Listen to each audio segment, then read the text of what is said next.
Hi hello నమస్తే. ఈరోజు వచ్చేసి మన వీడియోలో చూస్తున్న దేవస్థానం వచ్చేసి శ్రీ నవనీత బాలకృష్ణ స్వామి దేవస్థానం అండి, సింగిస్ఖాన్పేట. ఈ ఆలయం చూస్తానికి చిన్నగా ఉన్నా కూడా ఈ దేవాలయంలో శ్రీకృష్ణుడి విగ్రహం అయితే చాలా చరిత్ర ఉందండి. అందరికీ కేవలం విగ్రహం వెనక ఉన్నటువంటి 300 సంవత్సరాల నాటి చరిత్రే తెలుసు, కానీ అంతకు పూర్వం ఉన్నటువంటి చరిత్ర గురించి మరి కొద్ది మందికి మాత్రమే తెలుసండి. ఇలాంటి విగ్రహాలు వచ్చేసి మన ప్రపంచంలో 2 మాత్రం ఉన్నాయండి. అందులో ఒకటి బెంగళూరులోని మైసూర్ల ప్యాలెస్ దగ్గరలో ఉంది, మరొకటి వచ్చేసి మన ఆంధ్రప్రదేశ్ రాష్ట్రంలోని పల్నాడు జిల్లా సింగిస్ఖాన్పేట అనే గ్రామంలో అయితే ఉందండి.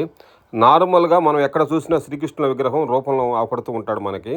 కానీ ఈ దేవాలయంలో స్వామివారు కుడి చేతిలో వెన్న ముద్ద, ఎడమ చేతిలో వెన్న కుండ పట్టుకున్నట్టుగా ఉంటారండి. 1 సంవత్సరం బాలుడి రూపంలో అయితే స్వామివారు ఉంటారు. ఈ విగ్రహాన్ని ఏకశిల కృష్ణశిల అండి విగ్రహం వచ్చేసి. ఈ ఆలయం వచ్చేసి గుంటూరు నుంచి సుమారుగా 30 కిలోమీటర్లు, నసరాపేట నుంచి 25 కిలోమీటర్లు, చిలకలూరుపేట నుంచి 25 కిలోమీటర్ల దూరంలో అయితే ఉంటుందండి. ఈ దగ్గర వచ్చేసి కొండవీటి కొండ అయితే ఉందండి. కొండవీటి కొండ ఒకటి ఉంది, రెడ్డి రాజుల మ్యూజియం ఒకటి ఉంది, ఆంజనేయ స్వామి దేవస్థానం ఒకటి ఉంది. ఎవరైనా కానీ వచ్చేవాళ్ళు ఒక ప్లాన్ చేసుకొని రండి, అన్ని దేవాలయాలు కూడా మీరు చూడవచ్చు. ఈ ఆలయం వచ్చేసి చక్కని పల్లెటూరు వాతావరణం అండి, ప్రశాంతంగా ఉంటుంది ఇక్కడ అంతా కూడా. ఈ ఆలయం గురించి, ఆలయ విశేషాల గురించి పరుచూరి నితిన్ స్వామి గారిని అడిగి తెలుసుకుందాము. రండి వీడియోలోకి వెళ్దాం. జ్ఞానానందమయం దేవం నిర్మలస్ఫటికాకృతిం ఆధారం సర్వవిద్యానాం హయగ్రీవముపాస్మహే బాలాజ నీలబపుషే నవకింకణీక జాలాభిరామ జగన్నాథ దిగంబరాజ శార్దూల దివ్య నకభూషణభూషితాజ నందాత్మజాజ నవనీత బపుషే నమస్తే.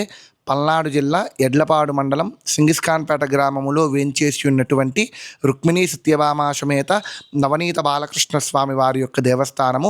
ఈ దేవస్థానంలో స్వామివారు చేతవెన్న ముద్ద, చెంగల్వపు దండ, బంగారు మొలతాడు పట్టుదట్టి, సందెట తాయెత్తులు, సరిమువ్వ గజ్జలు, చిన్ని కృష్ణ నిన్ను చేరికొలుతను పద్యములో కూడినటువంటి వర్ణనతో ఉన్నటువంటి బాలకృష్ణ స్వామి వారిగా వెలిసి ఉన్నారు.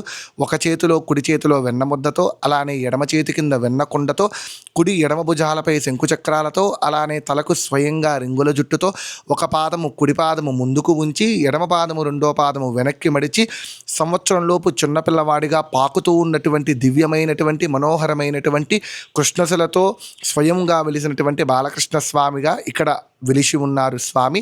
ఈ స్వామివారిని మొట్టమొదటగా 530 సంవత్సరముల క్రితము కృష్ణదేవరాయలు గారికి స్వయముగా కర్ణాటకలోని హంపి ప్రాంతంలో స్వామి స్వయంగా కలలో కనిపించి భూమిలో దొరకగా, అక్కడ నుంచి తూర్పు దిగ్విజయ యాత్రలో స్వామివారిని కృష్ణదేవరాయలు గారు ఈ కొండవీడి సామ్రాజ్యాన్ని జయించి తనతో పాటు స్వామిని ఇక్కడ తీసుకొని వచ్చి ఒక దేవాలయాన్ని నిర్మించి, ఆ దేవాలయానికి గోపీనాథ స్వామి దేవాలయం అని ఒక పేరుని ఏర్పాటు చేసి అందులో స్వామిని ప్రతిష్ఠ చేయించడం జరిగిందండి.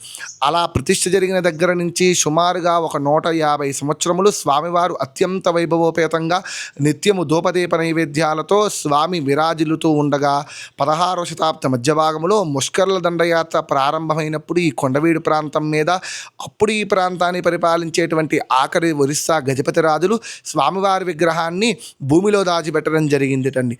అలా 45 సంవత్సరములు గడిచిన తర్వాత 1712లో అప్పుడు ఈ ప్రాంతాన్ని పరిపాలిస్తున్నటువంటి చిలకలూరిపేట జమీందారు గారైన రాజా మానూరి వేంగడ కృష్ణరాయనం బహద్దూరు జమీందారు గారు ఈ కొండవీడి ప్రాంతాన్ని సందర్శించి భూమిలో ఆ రైతులు తవ్వుతూ ఉండగా స్వామివారి పైకి రావడంతో స్వామిని చూసి శుభ్రపరిచి చిలకలూరిపేటలో తీసుకొని వెళ్ళి అక్కడ స్వామిని నూతన దేవాలయాన్ని నిర్మించి ప్రతిష్ఠ చేద్దామనే సంకల్పంతో రథం మీద పెట్టుకొని వెళుతూ ఉండగా, ఈ ప్రస్తుత ప్రాంతం దగ్గరికి రథం రాగానే రథచక్రానికి ఉన్నటువంటి ఇరుసిరిగి రథం ఆగిపోయిందంటే, అలా రథం ఆగిన తర్వాత స్వామివారిని అలానే రథం మీద ఉంచి కొత్త ఇరుసు పెట్టినా కానీ రథం కదలకపోవడంతో అందరూ కూడా అలసిపోయి ఆ రాత్రికి నిద్ర చేయగా, స్వామి ఆ రాత్రి జమీందారు గారి కలలో కనిపించి ఎక్కడైతే ఇప్పుడు రథం ఆగిపోయిందో ఆ ప్రదేశంలోనే నూతన దేవాలయాన్ని నిర్మించి ఇక్కడే పునఃప్రతిష్ఠ చేయమని ఆజ్ఞాపించడం వలన జమీందారు గారు ఈ ప్రస్తుత దేవాలయాన్ని ఆనాడు 320 సంవత్సరాల క్రితం నిర్మించి ఇందులో స్వామిని పునఃప్రతిష్ఠ చేయించడం జరిగిందని.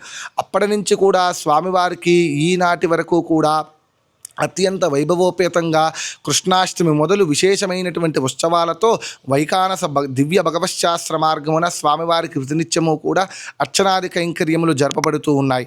ఈ దేవాలయంలో అత్యంత విశిష్టమైనటువంటి శ్రీకృష్ణాష్టమి జయంతిని పురస్కరించుకొని స్వామివారిని విశేషముగా ఉదయం 5:30 గంటల నుంచి 9 గంటల వరకు కూడా పంచామృత స్నపనతో, అలానే భక్తులందరినీ కూడా చూడడం కోసము, స్వామివారి అనుగ్రహం కోసము విశేషముగా స్వామివారి యొక్క నిజరూప దర్శనాన్ని ఏర్పాటు చేయడం జరుగుతుంది.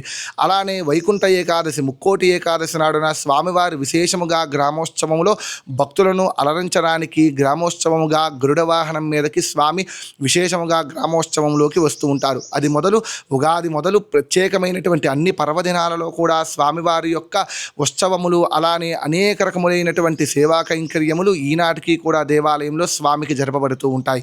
ఇక్కడ స్వామి ప్రత్యేకముగా సంవత్సరంలోపు బాలుడిగా వెలిసి ఉండడంతో సంతానమున కోసము అర్థించేటువంటి వారికి ఇక్కడ విశేషముగా మండల దీక్షతో 40 రోజుల దీక్షతో స్వామివారికి వెన్నను సమర్పించినట్లయితే ఇక్కడ విశేషముగా స్వామి అనుగ్రహంతో సంతానాన్ని కలిగించుకోవటము గొప్ప వరంగా అందరూ భావించి సుదూరమైనటువంటి ప్రాంతాల నుంచి కూడా అనేక రకములైనటువంటి భక్తులు ఎక్కడా లేనటువంటి ఈ యొక్క బాలకృష్ణ స్వామిని దర్శించుకోవడానికి ప్రతినిత్యము కూడా వస్తూ ఉంటారు. ఈ వీడియో నచ్చితే లైక్ చేయండి, షేర్ చేయండి, సబ్స్క్రైబ్ చేయండి. Thanks for watching.